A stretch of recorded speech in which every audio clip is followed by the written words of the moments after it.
Napoleón Bonaparte, llegado al poder tras un golpe de Estado, el 18 Brumario, 10 de diciembre de 1799, fue afianzándose progresivamente en un régimen de poder personal que atravesó dos etapas: el consulado de 1799 a 1804 y el imperio de 1804 a 1814. Se trataba de una dictadura militar que en Francia tuvo como objetivo el restablecimiento del orden y en el aspecto jurídico la conservación de las conquistas logradas por la Revolución.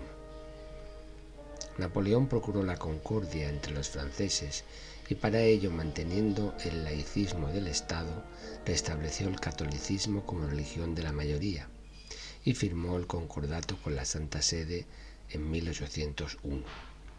Regularizó la hacienda pública con la creación del Banco de Francia como único emisor de moneda, que se constituyó en un instrumento decisivo para el intervencionismo estatal en la economía: protección de la agricultura, control de precios, restricción a las importaciones. A partir de 1802 creó un sistema nacional de educación primaria y secundaria sobre la base del liceo y puso bajo control del Estado la universidad y la expedición de títulos universitarios y profesionales. En 1804 codificó y unificó todas las leyes y decretos vigentes en Francia en un código civil llamado el Código de Napoleón, que hizo de Francia el primer estado con un derecho uniforme de la historia. Napoleón liquidó el federalismo y uniformizó por la fuerza el orden territorial, con una fuerte centralización administrativa. Su régimen fue popular porque terminó con muchos años de desórdenes y anarquía, porque desarrolló la industria y el comercio, estabilizó la economía y logró una situación casi de pleno empleo hasta 1814. Napoleón ha suscitado siempre un fuerte debate en la historiografía entre los que consideran el imperio como una época gloriosa para Francia y los que lo creen producto de su ambición megalómana, una mera política de conquista para lograr una hegemonía dinástica que costó a Francia y a Europa más de 4 millones de vidas. Napoleón somete a Europa. Apenas llegado al poder, Bonaparte disipó la amenaza de la segunda coalición contra el Directorio. La batalla de Marengo, en el noroeste del Piamonte, fue considerada una nueva gesta militar en su campaña italiana. Sin que los puertos estuvieran todavía abiertos y al frente de su ejército, Napoleón realizó una osada travesía por los Alpes nevados y copó las líneas de comunicación del ejército austriaco. Sin embargo, la batalla de Marengo se libró en unas difíciles condiciones de inferioridad, porque Bonaparte, creyendo que no iba a ser atacado de inmediato, se precipitó al enviar numerosas tropas a cerrar una supuesta retirada de los austriacos que finalmente no se produjo. La derrota inicial se convirtió en victoria gracias al regreso de las tropas al mando del general de Seyss, que a marchas forzadas desde el sur realizaron un atrevido ataque en el que perdió la vida. La batalla de Marengo fue la victoria que selló el éxito de la campaña italiana de Napoleón en 1800. En diciembre, el general Murat había logrado otra victoria contra los austriacos en Hohenlinden, cerca de Múnich, y el emperador Francisco II pidió la paz, que se firmó en Lunéville. Austria cedía a Francia toda la orilla izquierda del Rin, desde Suiza a los Países Bajos, y reconocía las 4 repúblicas satélites de Francia: la República Bátava, Países Bajos; la República Cisalpina, Lombardía; la República Helvética y la República Ligur, Génova. La situación en Inglaterra, con un derrumbamiento general del nivel de vida, en particular de las clases trabajadoras, se puso difícil. William Pitt trató de conseguir una estabilidad en el reino, atajando el mayor problema político, la cuestión irlandesa. Los irlandeses, aprovechando las guerras revolucionarias, se habían sublevado repetidamente. Pitt promulgó una ley de unión con Irlanda que debía entrar en vigor el 1 de enero de 1801, en la que se reconocía el derecho de los irlandeses católicos para ocupar cargos en el Parlamento de Londres y en el gobierno británico. La negativa del rey Jorge III, por entonces ya con los primeros síntomas de demencia, a sancionar esta ley le llevó a la dimisión. El nuevo primer ministro, Lord Addington, estaba persuadido de que Inglaterra no vencería nunca a Napoleón y, presionado por la opinión pública, firmó en marzo de 1802 la Paz de Amiens, por la que Gran Bretaña devolvía todas las posesiones coloniales conquistadas a España y Francia durante la guerra. Francia devolvía Egipto a Turquía y evacuaba Nápoles y los estados pontificios. Pero Amiens era una claudicación en toda regla, puesto que Gran Bretaña reconocía las pretendidas fronteras naturales de Francia y admitía su dominio sobre Bélgica y toda la orilla izquierda del Rin, que fue el motivo por el que un siglo antes Marlborough se fue a la guerra contra Luis XIV. Un rotundo éxito para Napoleón, que en agosto de 1802, después de celebrar un referéndum favorable, fue proclamado cónsul vitalicio en recompensa a los triunfos ofrecidos al pueblo francés. La paz de Amiens resultó apenas una tregua, puesto que Napoleón interpretaba el acuerdo como que Gran Bretaña renunciaba a inmiscuirse en los asuntos del continente, sobre el que pretendía ejercer una hegemonía personal y dinástica. Como en el Tratado de Lunéville se preveían compensaciones territoriales para los príncipes alemanes despojados en la orilla izquierda del Rin, se apoderó de los bienes eclesiásticos de las ricas ciudades episcopales alemanas y comenzó a repartir beneficios y territorios con el fin de atraerse partidarios dentro de Alemania. Esta política de conquistas y desposesiones en tiempos de paz provocó una nueva declaración de guerra británica contra Francia. La respuesta de Napoleón fue reforzar la flota y comenzar a construir buques de fondo plano para el transporte de tropas en los astilleros de la costa norte francesa, mientras concentraba el grueso de su ejército en un enorme campamento militar en Boulogne, junto al Canal de la Mancha, lo que era un signo inequívoco de que proyectaba una invasión militar contra Gran Bretaña. El 2 de diciembre de 1804, en Notre Dame, se hizo coronar por el Papa emperador de los franceses, y al parecer cuando el precavido ministro de Relaciones Exteriores, señor de Talleyrand, le hizo objeciones sobre el vocablo escogido, Bonaparte respondió que el título impresionaba mucho más que el de rey, dando a entender que se consideraba un sucesor de César y Carlomagno, y que su objetivo no se limitaba a reinar constitucionalmente sobre los franceses, sino que se disponía a imponer su poder en todo el mundo. En el seno de esta aspiración legitimista se encuentra el apresamiento en el estado de Baden, en Alemania, del duque de Enghien, un joven príncipe de la casa de Borbón que nunca había participado en conspiración alguna en Francia y que, a instigación de Talleyrand, fue acusado de traición y fusilado sin juicio en Vincennes. La ejecución del joven inocente le enajenó a Napoleón, tildado de asesino, muchas simpatías en Europa. Gran Bretaña seguía siendo la primera potencia marítima y su escuadra en el canal no tenía rival. En la primavera de 1804, vuelto Pitt al gobierno, se fue fraguando la tercera coalición antifrancesa de 1803 a 1806, que integraba a Gran Bretaña, Austria, Nápoles, Sicilia, Suecia y Rusia. Solo faltaba Prusia, cuyo monarca Federico Guillermo III seguía una política apaciguadora, y a decir del canciller austriaco Metternich, egoísta y de corto alcance, tratando de pescar en aguas turbias mientras los otros estados alemanes más pequeños se enfrentaban a Napoleón. En efecto, cuando Napoleón ocupó Hannover, país hereditario de los monarcas británicos, comunicó a Berlín que Prusia recibiría este principado si seguía comportándose como neutral. Napoleón había reunido un ejército de 150.000 soldados en Boulogne, el puerto del Paso de Calais. Sin embargo, necesitaba conseguir la superioridad naval antes de poner en marcha la invasión, o al menos distraer a la flota británica llevándolos lejos del Canal de la Mancha. El complejo plan de distracción llevado a cabo por el almirante Villeneuve, que trataba de atraer a la flota británica hacia las Antillas, fracasó.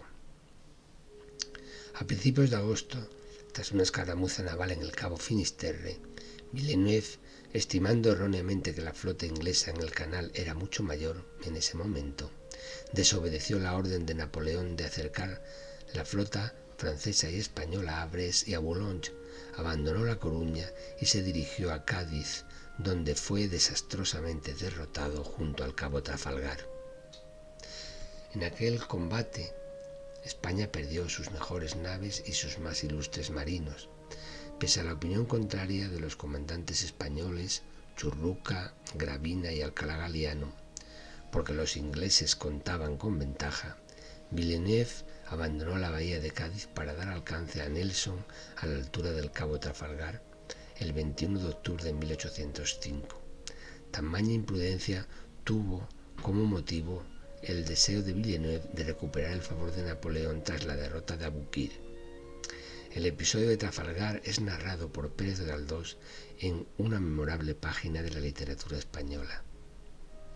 Avistados los ingleses, Churruca vio con el mayor desagrado las primeras maniobras dispuestas por Villeneuve, y cuando éste hizo señales de que la escuadra virase en redondo, lo cual desconcertó el orden de batalla, manifestó a su segundo que ya consideraba perdida la acción con tan torpe estrategia.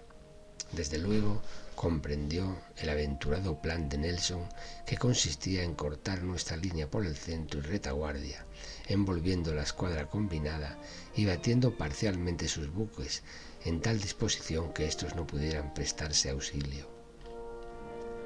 Con la destrucción de la flota franco-española en la batalla de Trafalgar, el almirante Nelson, que pereció en esta batalla, descartaba toda amenaza de invasión de su país, consolidando la dominación inglesa en el mar. Ya antes de esta derrota naval a finales de agosto, Napoleón había decidido cambiar de estrategia y hacer valer la superioridad francesa en tierra.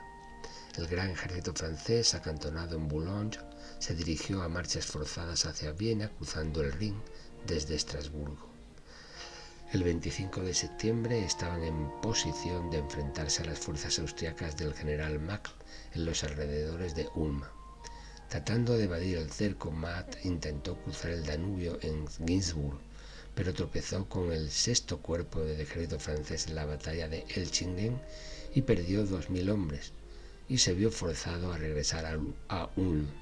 El 16 de octubre Napoleón había rodeado el ejército austriaco en Ulm y el general Mack capituló sin ofrecer resistencia. La campaña de Ulm es considerada uno de los mejores ejemplos de victoria estratégica. Fue ganada sin ninguna batalla importante. Napoleón, tras esta victoria, aseguró su entrada en Viena, que tomará apenas un mes más tarde. Los austriacos lograron evitar otro choque hasta que la llegada de los rusos les otorgó ventaja numérica. En este contexto se dio la batalla de Austerlitz, el 23 de mayo de 1806, a unos 10 kilómetros al sureste de Brno, en Moravia, considerada la obra maestra de la estrategia militar de Napoleón. La victoria se debió de nuevo a la rapidez de movimientos del ejército francés, que fingiendo debilidad cedió en las alturas del campo de batalla y en rápido retroceso desguarneció un ala como señuelo.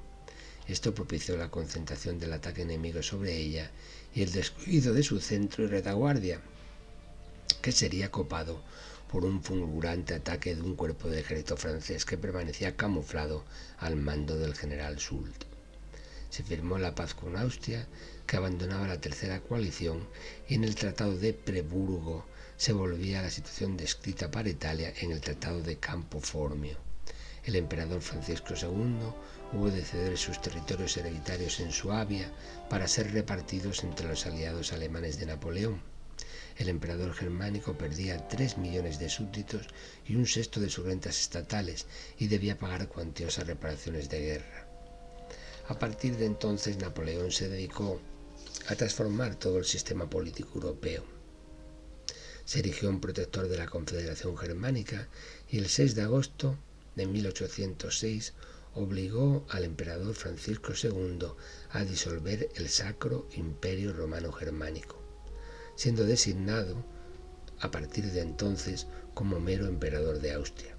El rey de Prusia, defraudado en su pretensión de recibir de Napoleón el ducado de Hannover, trató de reaccionar contra esta política imperialista, pero su ejército, herencia de Federico II, estaba anticuado y no pudo ofrecer resistencia a la Gran Armée.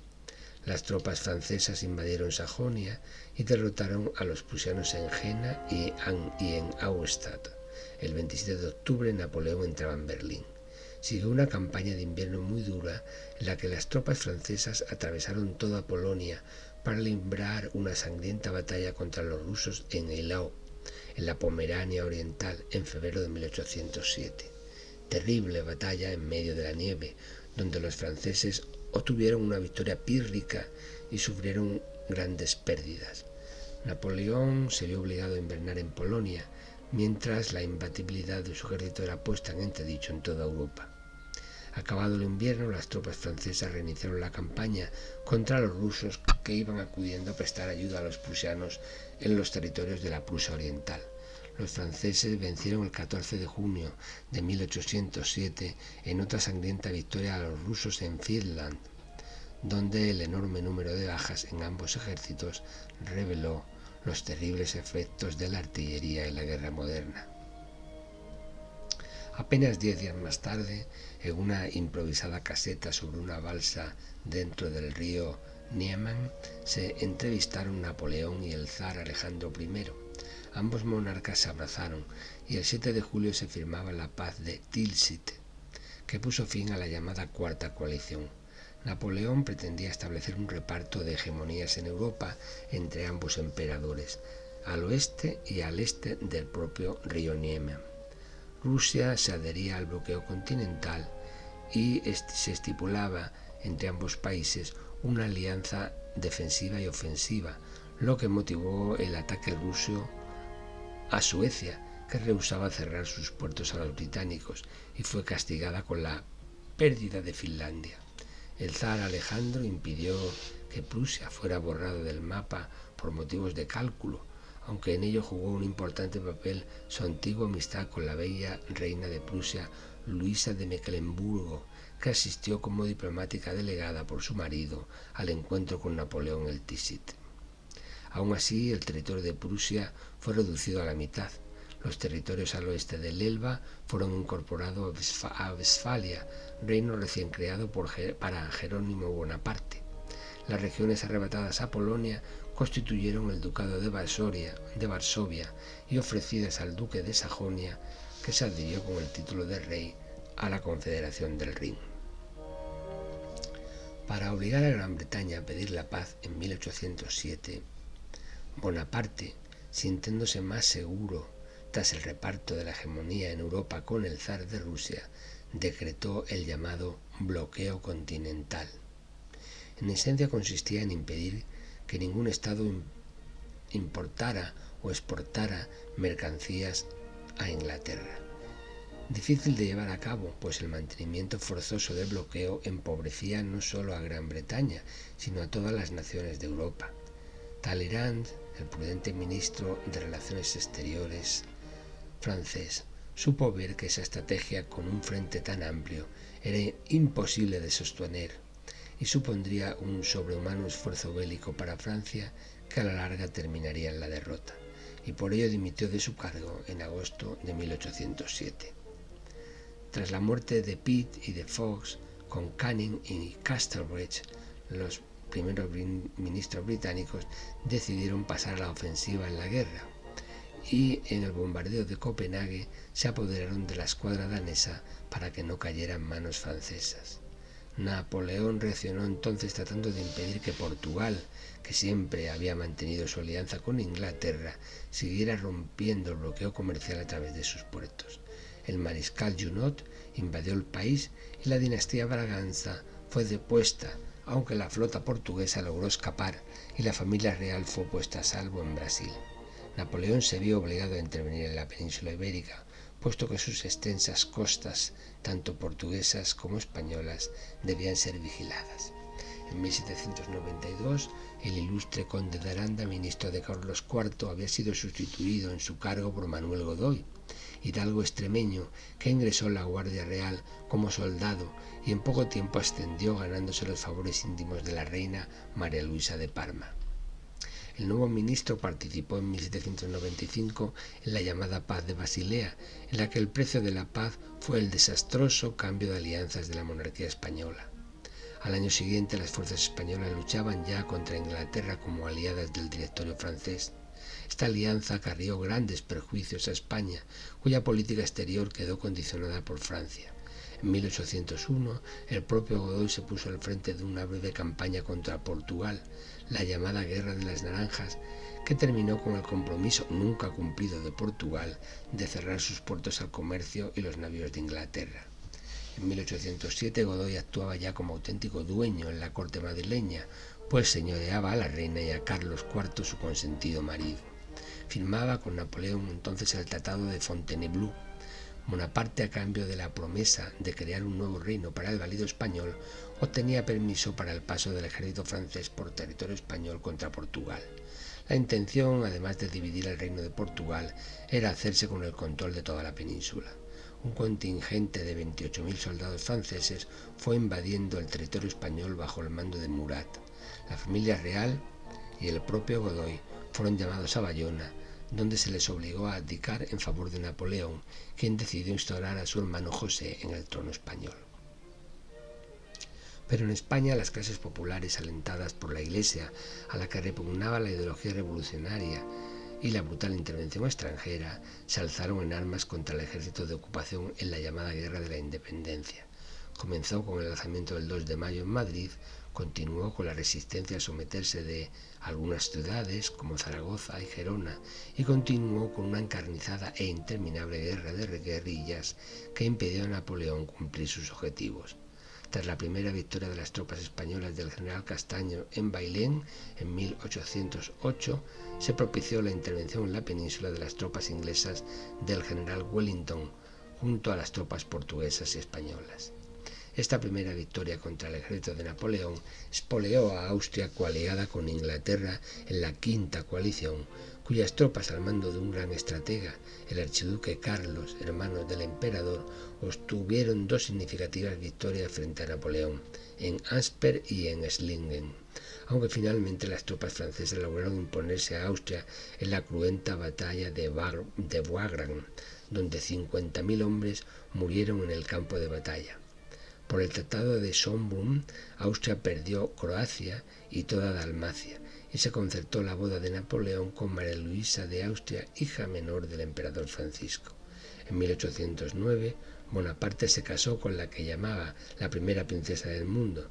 Con ello, el advenedizo corso se introducía en una de las mayores casas reinantes de Europa, uniendo así, según proclamaba su propaganda, la revolución a la legitimidad.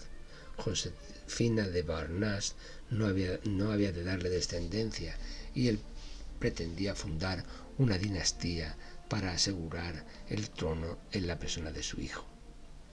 Pero la alianza de Napoleón con el zar Alejandro I de Rusia, pactada en Tilsit, resultaba muy impopular en Rusia, donde las derrotas de Austerlitz y sobre todo las más recientes masacres de Eylau y Friedland hacían muy impopulares a los franceses.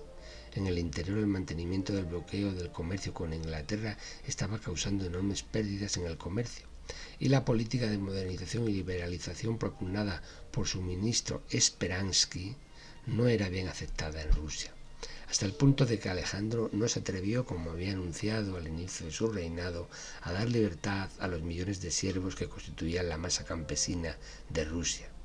A medida que el zar fue retrocediendo en su política de modernización, también se fue apartando de los compromisos de Tilsit. Cubriendo su retirada con una nube de vaguedades y subterfugios, se fue desinteresando del bloqueo continental, y codiciando la parte de Polonia que le fue arrebatada, aumentó su ejército situando tropas en la frontera norte del Ducado de Varsovia. Finalmente pactó alianza con Gran Bretaña y con Suecia, donde reinaba Bernadotte, antiguo mariscal de Napoleón y ahora traidor al mismo. Finalmente, el 12 de abril de 1812, dirigió un ultimátum a Napoleón para que evacuara Prusia.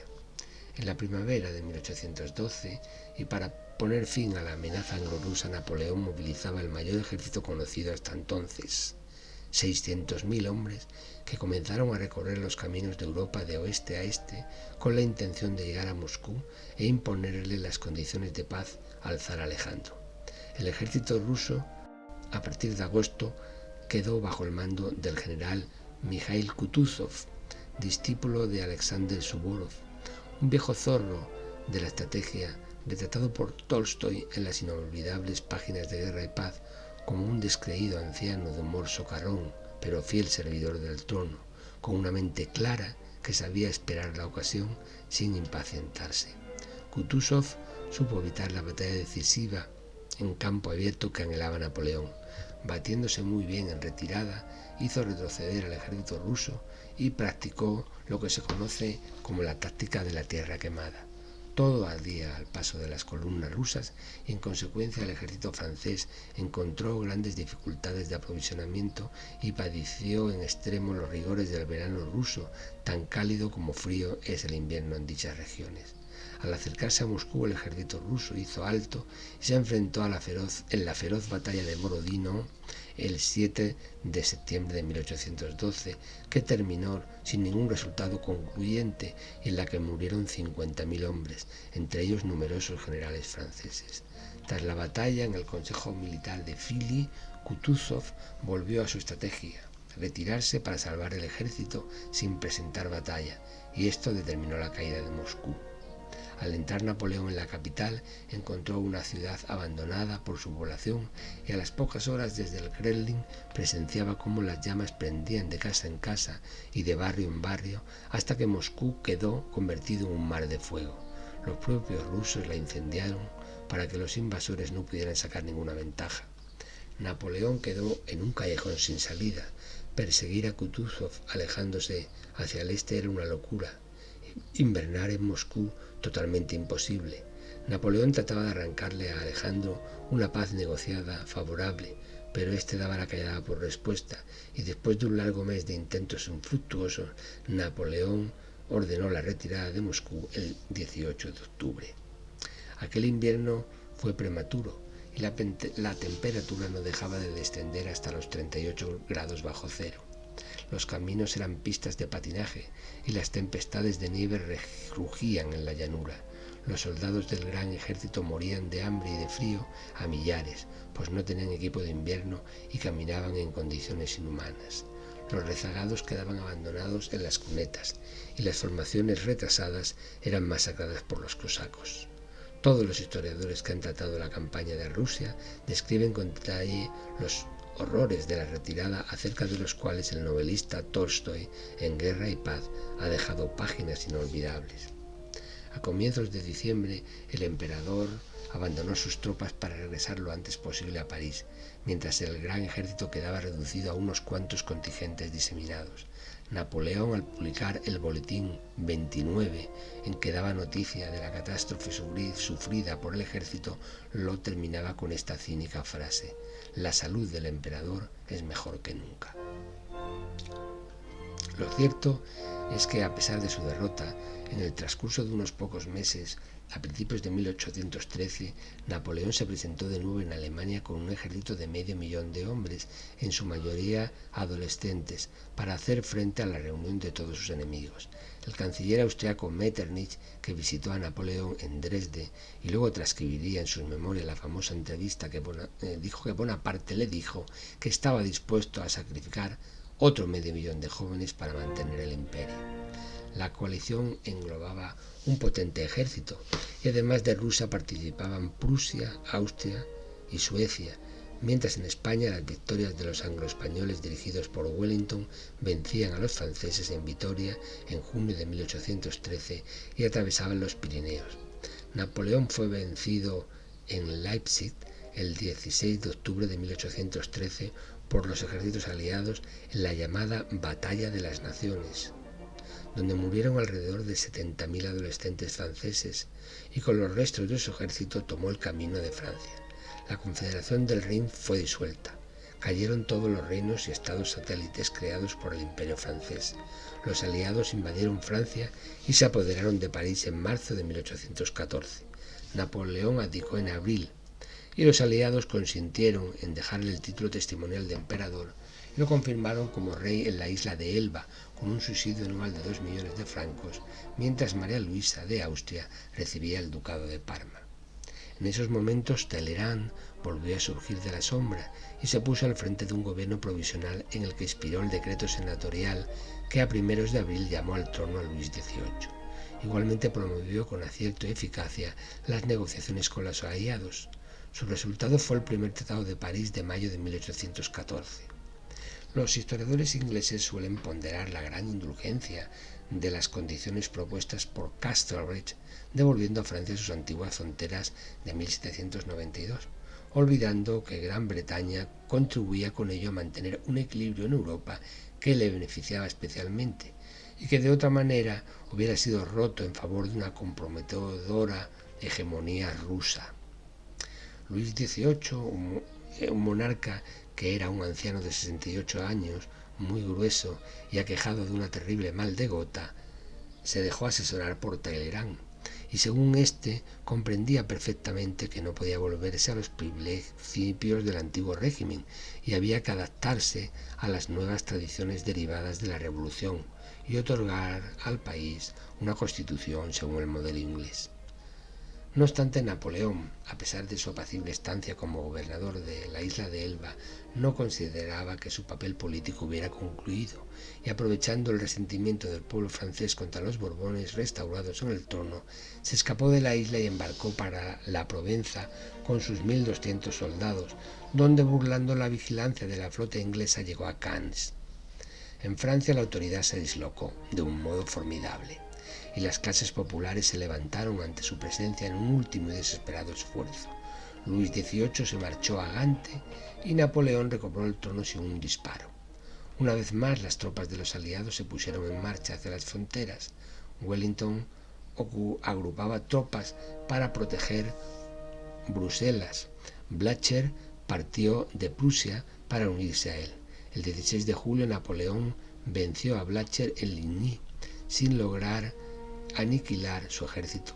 Luego marchó contra Wellington, que se había parapetado en formación clásica junto a las colinas de Mont-Saint-Jean, junto a Waterloo.